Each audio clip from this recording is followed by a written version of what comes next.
Hey, Bess. Hey, Liz. Welcome back to really the restart of this podcast on Being Understood. We're starting a new year, which when you're listening to this, you don't have to be listening to this at that timestamp, but we think relevancy of helping organizations think about being understood and how to build understanding amongst stakeholders is relevant at any time. And so let's think of it as turning a new leaf and really thinking about how to do that. Yeah, so this podcast is something that you've wanted to do for a really long time. And the whole topic of being understood is something that's really, really important to you and that you're passionate about. So we'll get into that. But first, I want to talk about you. Tell us about your life. Where did you grow up? How did you get to where you are?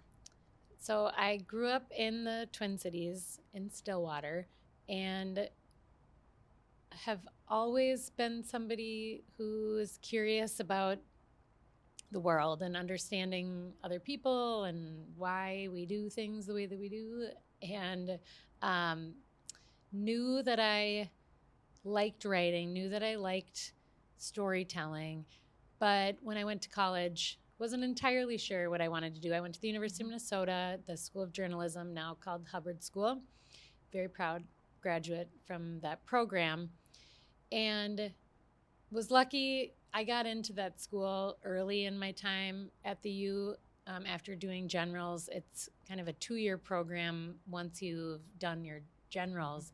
And I dove into the strategic communications program. I mean, being the child of a communications professional as I am, I definitely was more familiar with that work, having grown up in and around the Tunheim ecosystem. And so I just went straight there and loved it and found that I was really good at it. In some ways, for the first time in school, feeling not like I had to work as hard at some of the subjects. I just kind of naturally was really good at writing and understanding what we were trying to do and writing for influence. And so knew I wanted to do that. That said, I knew I needed to make my own way. I was very proud to be the daughter of Tunheim's owner and CEO, Kathy, but I knew that I wasn't ready to work at Tunheim because I needed to have my own, I needed to chart my own path, I guess. Yeah. And I wasn't sure if I ever would work at Tunheim. I thought I wanted to work in corporate. Yeah. And so I actually took a brief side street. I guess I should step back and say when I talk about my experience up until coming to Tunheim, I always talked about it as taking the road less traveled because in a lot of ways I followed interests and experiences as opposed to a charted path. Yeah. And I'm really glad I did because in my role now, I lend things from all of those experiences. And, you know, we always say when you look back, you can see a path. And I really feel that I experienced that in ways that help me with what I do now. But I worked in entertainment first, in licensing and publicity for a TV show that never got off the ground, but I learned so much about that world. Yeah. Yes. I had not heard that before. That's new.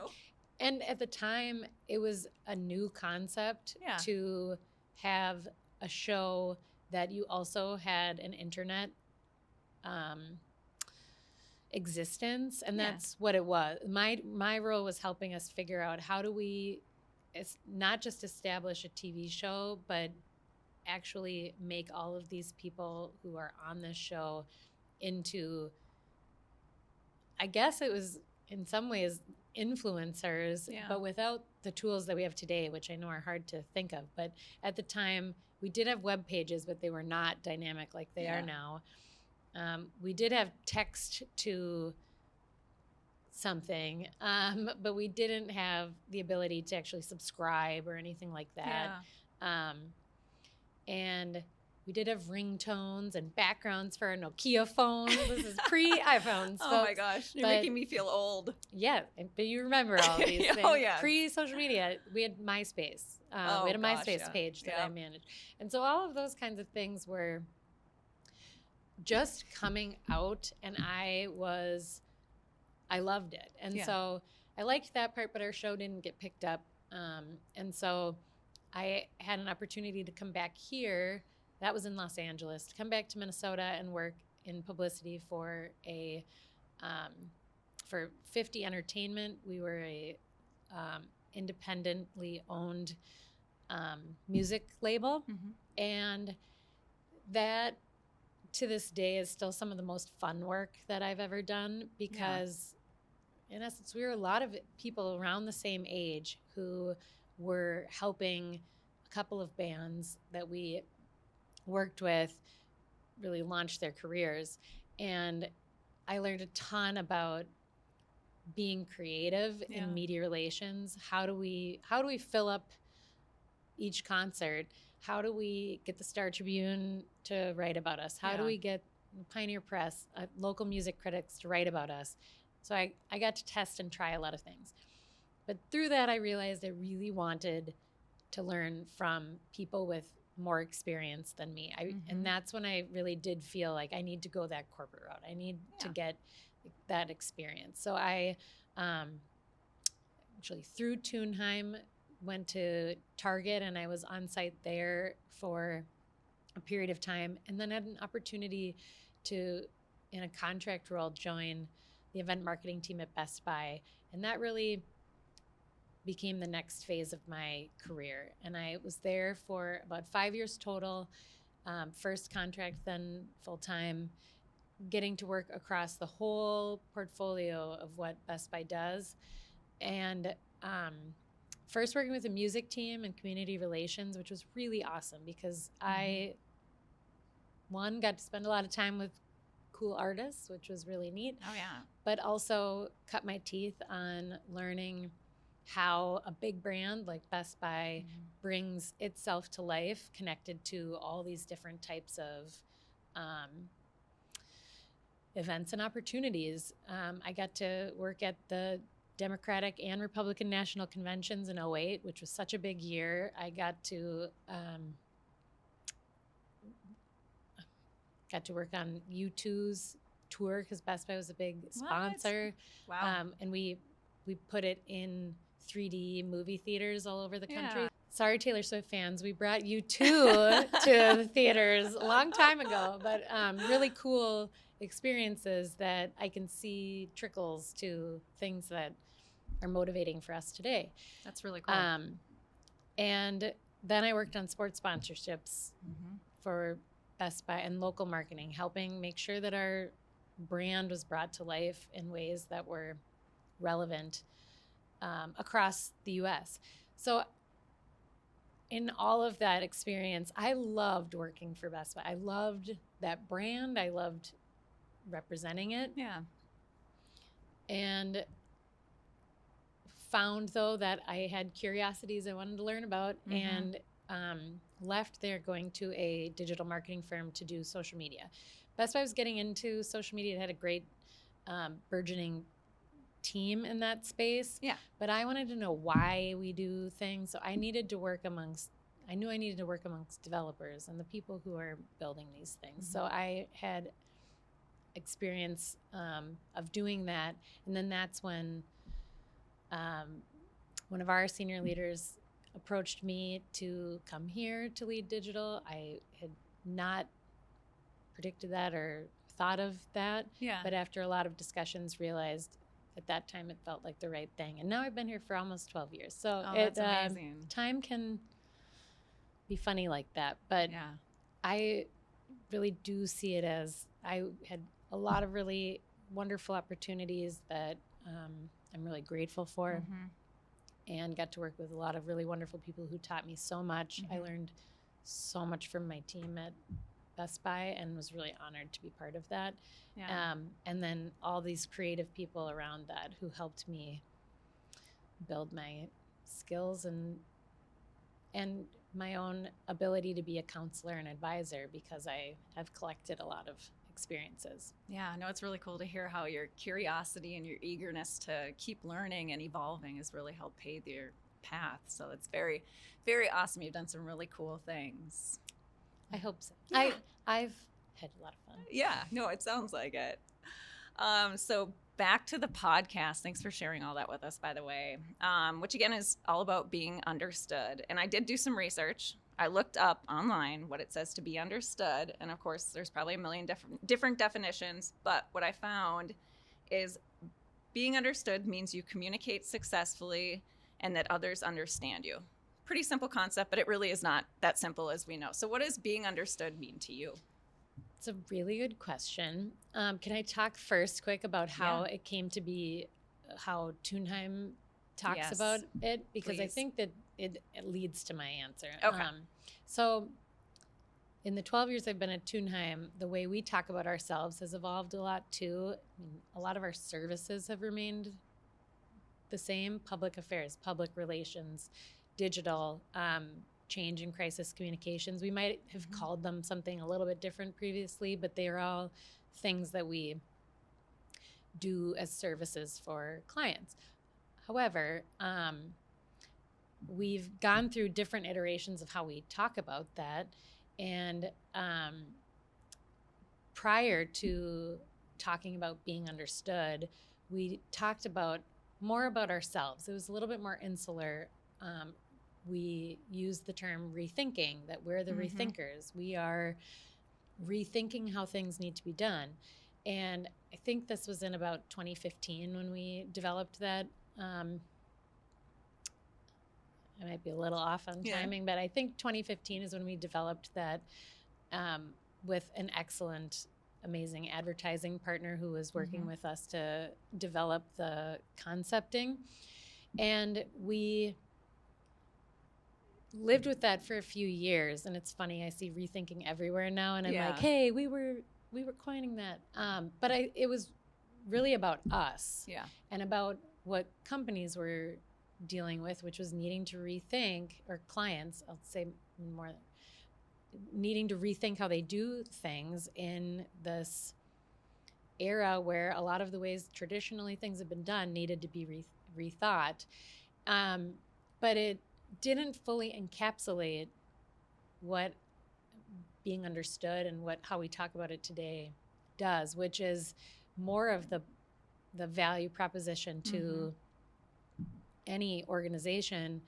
What is public relations for? What is public affairs for? What are the things that we do really about? And Kathy has to get the credit for it, of capturing this concept of, it's really about being understood. Yeah. Anybody can push out a narrative, or can, on one way say, this is how it is. But to be understood really also takes listening. It takes caring about who needs to understand. The way we talk about it is, who needs to understand you for you to be successful. And we think about that in audience groups or stakeholder groups. Yeah. And so in order to be understood, you have to care what that audience thinks about. You have to want to inform, but also listen, because it's really a two-way street. And that's something that Tunheim has been doing its whole existence. And so it, in a lot of ways, encapsulates what we do for our clients, and also the type of clients that we want to work with. We want to work with organizations that want to be understood. Right. If you don't want to be understood, then we're probably going to push you in ways that aren't very comfortable. Yeah. And so how that led to thinking about it in all of these different ways is just this ethos and belief that organizations that are understood are poised for success because they've taken the time to be understood, and they have really thought about who needs to understand them to be successful. Yeah, no, that's great. So you said some companies, they just don't want to be understood. What makes you say that? I mean, it seems like you would want to be understood. maybe that's too heavy-handed to say, but Yeah. I think when we look around at the world we're living in today, which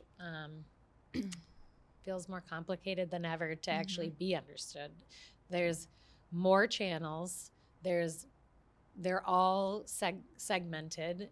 You have to really know who you're trying to talk to in order to think about, okay, where do they get their news? Right. Where do they, what social media do they use? It's just like more fragmented and segmented than ever.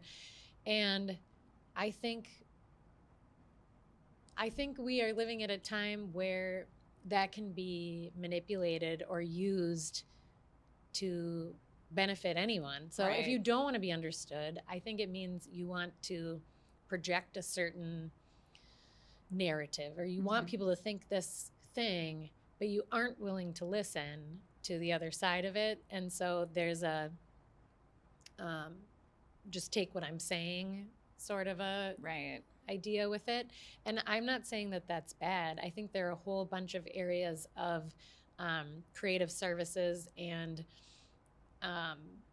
in the media marketing and advertising space where it is really one way. Like we're putting together something that is a narrative that we want you to hear and we want you to buy it, or whatever the goal is. And that's not necessarily a bad thing, but the way we're gonna sink ourselves into it is really looking at, okay, but how do you not just be heard but also be understood? Right. No. So that makes me wonder, how does a person, a company, an organization know if they're being understood or not? Super good question. And I think that's a big part of the work, is trying to understand it. I mean, we certainly have things in our methodology to help assess that. But I think the best way that really Pat and Kathy talk about it this way, so I want to give them credit, is really thinking about what do we need to understand at the start of a project that we're doing, to get a baseline of what do the audiences think, know, and believe about that organization today, as opposed to what we're hoping that they'll think, know, and believe at the other end of this engagement. And I think that that's a helpful way to think about it, because then the work that we do is a bridge. It's a bridging where we're starting, where that audience is today, and where we're hoping that they need to get to. And then the work is bridging those two pieces. And I like that analogy because it's a journey, instead of seeing it as, we don't live in a time where there's going to be any silver bullet of like, oh, I went from being misunderstood and now I'm understood. And instead, like, a part of the work is being intentional and thoughtful about, how do we want to be understood? What is important to our success? And it starts with, what are we trying to do? What's our business goal? And then thinking about this ecosystem of how communications and marketing services can help really create that kind of connectivity and engagement, and more so, again, understanding with the audiences who need to be part of it, because not everybody needs to know you. Right. No, that's exactly it. Even though we all think so. Yeah.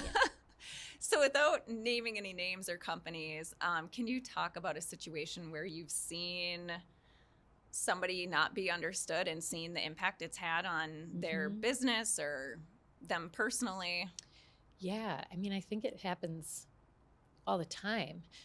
There are lots of organizations that I can think of that we've worked with in a crisis or issue management way of, when we start the engagement, you might be in a panic mode of, but there's a story or there's something out there that paints us in a poor light. And the feeling is, but that's not true. Well, now that it's out, like, let's just use it as a media example. Yeah. Now that that's out there, that is true. So now the work starts to build from that. You can't just take something back because it's now out there. And maybe it could have been mitigated on the front end had you had your eye on, how do these groups perceive us? How do they understand us. I think too, we do government work, and I think often it comes up there where I think for any organization, there's probably always good intent. We're doing all the right things. No, in government, these are the services. Why don't you know that they exist? Well, are you using all the same channels to reach those people? Who is it for? How do they need to receive that information? If you're just putting it out through traditional media and you're trying to reach a certain segment of the population that doesn't watch TV, they only get news from social media, well, then we have a mismatch of how we're communicating. So I think it happens every day. I think it's not abnormal at all. No one should feel bad, but they may have to step back and say, okay, what we're doing, I can see it is not working. Those audits that we do at the front end, or we also do research, might be a benchmark study to try to get or survey to get the insights that we need to know where we're starting. But that kind of work can help you know where you're starting from. You also can just look at your social media metrics, your web metrics. What are you trying to do? And if it's not working from whatever metrics you have available, it might be time to step back and say, okay, what are we trying to do? Who needs to understand this? And how do we bridge that gap? Yeah, well, let's talk more about that. So with the changing media landscape, the addition of social media and the popularity of the different platforms, how do people navigate that? It's really hard. I mean, I'll start with that. Like, we do it every day, and I think that it's just true that it's hard. I think it starts with really getting inside yourself as an organization and saying, again, who needs to understand us to be successful? And we actually do these exercises and onboarding of that. And I'm going to pick on Kathy and Pat again, because I've been in a lot of these with them where you start whiteboarding. The organization is naming all these audiences that need to understand them, and then there's a force of, but who really needs to understand you? And we go through exercises to try to really get to to some real answers of that, because a whole whiteboard full of audiences you will not be better understood by, because you're spreading yourself too thin, and depending on what an organization's budget is and what they're trying to do, like, might not make sense. So I think you got to start with, what's our business objective, what's imperative for that, and then there's a lot of work that we do to try to identify and understand those audiences, and then understand what do they read, what do they engage with based on population data. We have tools to help us build that stuff out, but then also sometimes that is part of the work too, is research to actually get those answers from target audiences, to then build personas that we then build plans off of. But I think it's an underutilized part of the work. I think everybody's looking for a silver bullet, like, just tell me what to do and it should be super easy. I think organizations probably shortchange themselves in really doing that upfront work to think about who needs to understand them, to get really honed in on a strategy that is about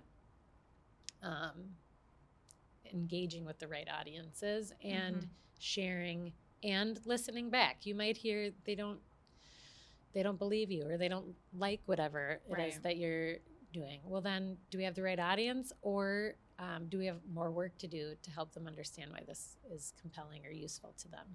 Yeah, no, that's interesting.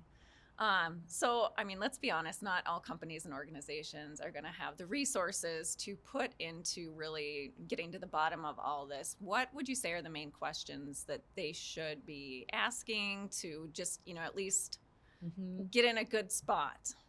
Yeah, it's a great question. I always think it's important again, we're at the start of the year. Yeah. Every organization does their planning probably in the fall, and then they're ready to execute it. It's important to sit down and, again, identify, what are we trying to do? Are we selling widgets? Are we trying to, are we a service provider? So we're trying to get more clients. Like, what are those things that are ultimately the goal? And then thinking about, who are we trying to target? I mean, a lot of it is the same things that you'll get on any list that says, how should I market? I think the sweet spot becomes drilling down further and not allowing yourself to stay too general. I think a mistake is too often, everybody. It's everybody. Yeah. Because it's not. And if you're using Facebook as an example, if you have Facebook ads and you're trying to reach as many people as possible with the same Facebook ad, you're reaching nobody, because you're spreading yourself too thin. And your funds will be better spent picking and getting more niche, more narrow, so that you're speaking, it feels one-to-one to whomever you're speaking to in that instance, if you don't have the financials to blanket everybody. I think there's a sense that, we hear all the time, I just want an article in the New York Times or in the Wall Street Journal, or if I could just, Pat's example is always, we need a Super Bowl ad, or whatever those things are, that they have huge eyeballs for a reason, but that makes it much harder and a higher bar to get to.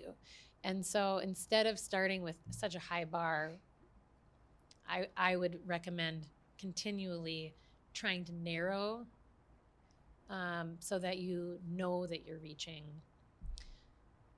the audiences who are most needing, and then you can always build from it. But if you only have so many resources, I would focus. Right. And I actually have run into that in the past with someone where they did get that big article, and then all of a sudden they had that freak out moment of, what do I do now? I have no idea where to start. And so if you're not prepared to be on that level too, it can backfire a little bit. Yeah. So. And I don't know what happened in that case, but sometimes you weren't ready, you got that, and then you didn't like the article because you weren't actually ready to have that kind of a that level of a questioning about what you're doing, how you're doing it. So trust the process too, I guess. If you are working with somebody like you and building up towards something, there's a reason that you want to use each case you have with any reporter to work through your positioning, think about your messaging. I guess I didn't even talk about those two really important things. Yeah. You need to know what you're saying. Yes. It's not just know the audience, but also what are you saying to them and what's relevant to them. Something that's relevant to one of your audiences might need to be changed to another of your audiences. So really thinking about and asking again. If I'm limited in funds, I would ask some people in those target audiences, how does this relate to you? I would be open to hearing how we need to pivot or shift. Yeah, no, that's really good. So we talked about what can happen if you're not understood. So can you tell me about a success story of a company or business that was understood and understood really well, and how that played out? It's a good question. I also think we see that all the time. I think we're seeing it a lot, especially with organizations who have done a really good job knowing online audiences, specifically. Like, I guess the idea in my head right now is about beauty products, because there are some beauty products that have just blown up in the last few years with a focus on influencers, on TikTok and YouTube Reels, Instagram Reels, YouTube Shorts, on these newer channels where I don't even know the ins and outs of how they've done it, but I see my almost 10-year-old and young girls who see these videos and need to have beauty products that they don't need to have, like Drunk Elephant, highlight to Drunk Elephant. I don't know all the ins and outs of how they did that. I didn't work with them, but I see massive success that's happened to this company because influencers in beauty TikTok talked about their products. And now, my 10-year-old wants $65 face cream, and I'm a schmuck and I buy it because I also love those products. But the truth is, they're not the only brand, but they're one that's really blown up. But there's a whole pocket that have done a really good job utilizing social media, and they know their audiences, and they've figured out how to, through influencers, really massively target and grow. And I guess I give the example with my child, not to say that she was a target necessarily, but I think they did such a good job of reaching those audiences that then there's a trickle effect that the other people who start to see them then want that too. And that begins a groundswell of bringing up more. And obviously that's a very consumer example, but I think there's been such a trend in it over the last couple of years, especially I think the pandemic helped create the right ecosystem. People were home, but there were brands that did a really good job leaning into that, and through that have had a lot of commercial success. And I think that can happen in any sector. It's not just TikTok. You might not need to be on TikTok, to be clear, but you might want to think about other avenues of storytelling and who needs to hear from you. I see it. I think there are plenty of government campaigns that are health related about behavior change, where they not only came up with something that was a sticky tagline or something that people could remember, but then also executed well so that they know they're reaching the people that it most needs to serve, but also then by doing a really good job there, then getting some groundswell around it and helping bring more visibility. So that's where I think focusing on your audiences and being understood by them can be so important, because then you can build out from there as opposed to starting big. And again, it's not for every topic, but if we're talking about where you have a need to build a groundswell, I think it's a good way to do it. Yeah. Back to your cosmetics and beauty products story. It's funny going into places like Sephora or Ulta, who we do not work with. Yes. But it is interesting going in there and and seeing how young so many of the people are in there buying these products. And I'm like, I don't even know what these products do. Yep. So they have done an amazing job. I know. My child has all of these products now where I'm like, you can't use this, actually. This is not for your skin. This is for mom's skin, not for your skin. You don't need this yet. Oh, man. It's too funny. So if there's one thing you would want people to understand about being understood before we go, I know you've given us lots of good information. What would it be? I think, again, that might not be for every organization, every problem.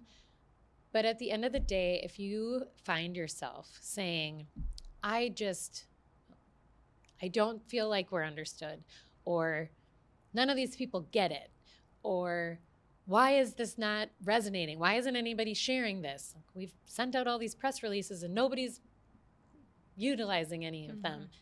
There's something more there to dig into than everybody else's just doesn't get it. It means that something isn't resonating, or the message is not articulated in such a way that it's reaching the right audience. It might be the audience is wrong altogether. Right. If you're trying to reach a young audience and you're only going through more traditional media channels, if you're going to the Wall Street Journal but you want to reach a 20-year-old, that's a mismatch of your media, the channels you're trying to push through, and the audience you're trying to reach. And so I think the kind of help that would, like, we offer objective help, but this isn't necessarily something that you can't figure out on your own. Yeah. I think it can be hard to see objectively through your own lenses when it's so close to you. But I don't think it's something you can't figure out on your own, to step back and say, okay, our organization really needs to start fresh in thinking about or honing in on how are we positioning ourselves? What are the messages that we're utilizing to do that? What are the channels we're utilizing to reach audiences, and who ultimately are we trying to reach? And I think that kind of a discipline can help identify those places where that mismatch is happening and it feels just like you're not understood. Yeah. And I think the reason this is important is, again, we kind of started here, but there are so many channels today to get information, and people are self-selecting. We no longer have I tune in the evening and that's when I get my news. Right. People get them on their devices. They get them from social media. They get them from just TikTok. It might be just X. They're self-selecting where they get their information. They might read newspapers. They might read magazines, wherever that is, but it's completely disparate. And so there isn't a one-size-fits-all for anybody, and I think that is why, if it feels harder than ever, it is, and that's just fact. And so then with that, being able to say, okay, I need to rethink a little bit how we're approaching this, so that we're really thinking about audience first. What do they need? How do we reach them in a way that is important to them, is engaging to them, is useful to them, so that we can get to a place of feeling understood. Yeah. Great information. Thank you for all this today, Liz. Thank you. Yeah, I mean, I have been thinking about podcast on this for a long time, in part because I think we can really help people as they're trying to be successful in communicating. I also think there are just so many important ways to look at that. And so through this, exploring that and exploring methods and ways people look at it, I think will be fun. So thank you for joining me in that process. Yes, thank you.